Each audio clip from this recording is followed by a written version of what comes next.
കഴിഞ്ഞ കുറച്ച് ദിവസങ്ങളായി മലയാളി പ്രേക്ഷകരെ ഏറെ ദുഃഖത്തിലാഴ്ത്തിയ ഒരു വാർത്തയായിരുന്നു രേണുസുധിയുടെ ക്യാൻസർ വാർത്ത. തനിക്ക് രോഗലക്ഷണം 15-ാം വയസ്സിൽ കണ്ടെത്തിയെന്നും എന്നാൽ കുടുംബക്കാരെ വിഷമിപ്പിക്കാതിരിക്കുവാൻ വേണ്ടി ഈ വിവരം പുറം ലോകത്ത് അറിയിക്കാതിരിക്കുകയുമായിരുന്നു രേണുസുധി ചെയ്തിരുന്നത്. ഇപ്പോൾ തനിക്ക് ക്യാൻസറിൻ്റെ 3-ാം സ്റ്റേജാണെന്ന് വെളിപ്പെടുത്തി താരമെത്തിയിരുന്നു. ക്യാൻസർ ബാധിച്ച് ചികിത്സയിൽ കഴിയുന്ന രേണുസുധിക്ക് കോട്ടയം മെഡിക്കൽ കോളേജിൽ നൽകുന്നത് PICC ലൈൻ ചികിത്സയാണെന്നാണ് പുറത്തുവരുന്ന വിവരം. കീമോതെറാപ്പിയുടെ വേദന താങ്ങാൻ പറ്റാത്തവർക്ക് ആശ്വാസം നൽകുന്നതാണ് PICC ലൈൻ ചികിത്സ.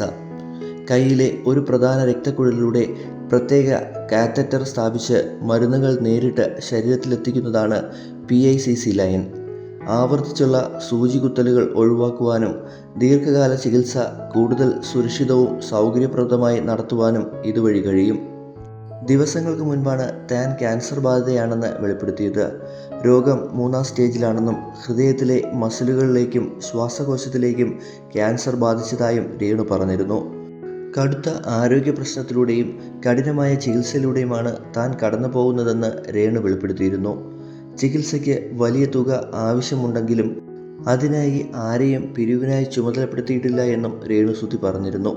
സഹായിക്കാൻ താൽപ്പര്യമുള്ളവർ തൻ്റെ ഔദ്യോഗിക പേജിൽ നൽകിയിട്ടുള്ള നമ്പറിലൂടെ മാനേജർ കരിഷ്മയെ നേരിട്ട് ബന്ധപ്പെടണമെന്നും രേണുസുധി പറഞ്ഞെത്തിയിരുന്നു.